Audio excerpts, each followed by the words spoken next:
Hello, this is Harry Reasoner. I'm sitting here lounging on the porch of my new digs. It's a wonderful evening and I've got some time to myself alone after a lot of work and a lot of bullshit, as you know. And I was just sitting here musing. Like I said, out on the porch. It's a lovely evening. And I was thinking about Charles Darwin and about something I read recently about him. And I was thinking about it. Now, Charles Darwin fancied himself a naturalist when he was quite young.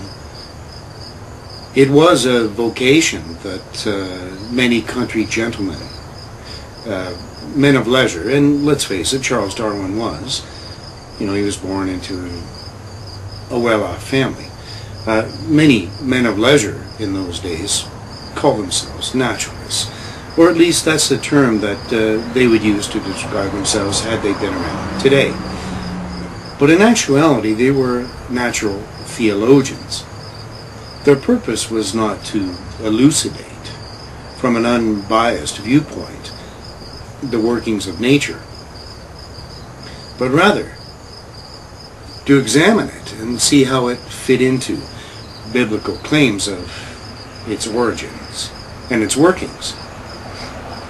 We don't need to go much further past William Paley, you know, the idiot who talked about finding a watch in a meadow somewhere.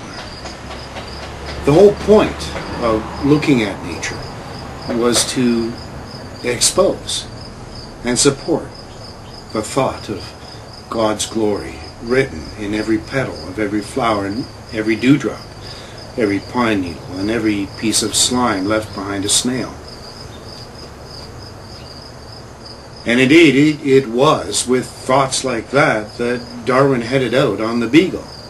His stated purpose, most clearly, and its established fact, was to go along as a naturalist to discover those things that could be found that would glorify God. He was a naturalist, like I said, with knowledge of insects, etc., but also some exposure to geology, and it was most clearly a part of his plan and his mission aboard the Beagle to glorify God. And we all know how that turned out, don't we?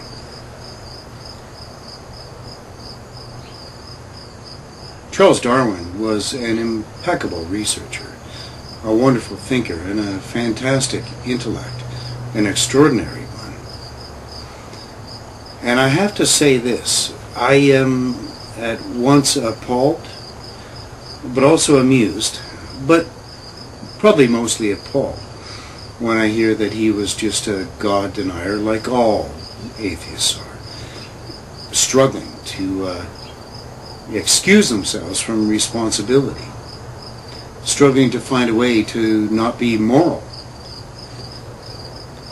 This God denialist stuff, it sticks in my craw, I have to admit.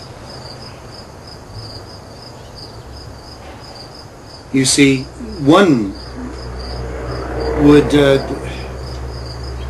be forced, reading creationist literature and websites, to believe that Charles Darwin was the father of racism. He was not only the father of Nazism, but indeed all of fascism. Somehow. You can also read that he was the father of communism as well as capitalism. You see, apparently, Charles Darwin invented every ill that we suffer from. Perhaps it was Charles Darwin that slithered along in the Garden of Eden and opened up the first fruit stand, as far as we know. But the simple fact is, and I'm speaking to any creationist who may be out there, and I'm sorry if I've been facetious and sarcastic, because I really did not intend to be. I would ask you, it's not a challenge, but rather an invitation, to read about Charles Darwin. He was not in any way trying to excuse himself from morality. As a matter of fact, he gave up his faith only after extreme reluctance. But it lasted a long time, and only after a great deal of thought. You see, Charles Darwin was not some immoral God denialist, but rather a remarkable intellect who showed extraordinary courage. And if you learn about him, you'll recognize the debt that all of humanity owes to him. This is Harry Reason.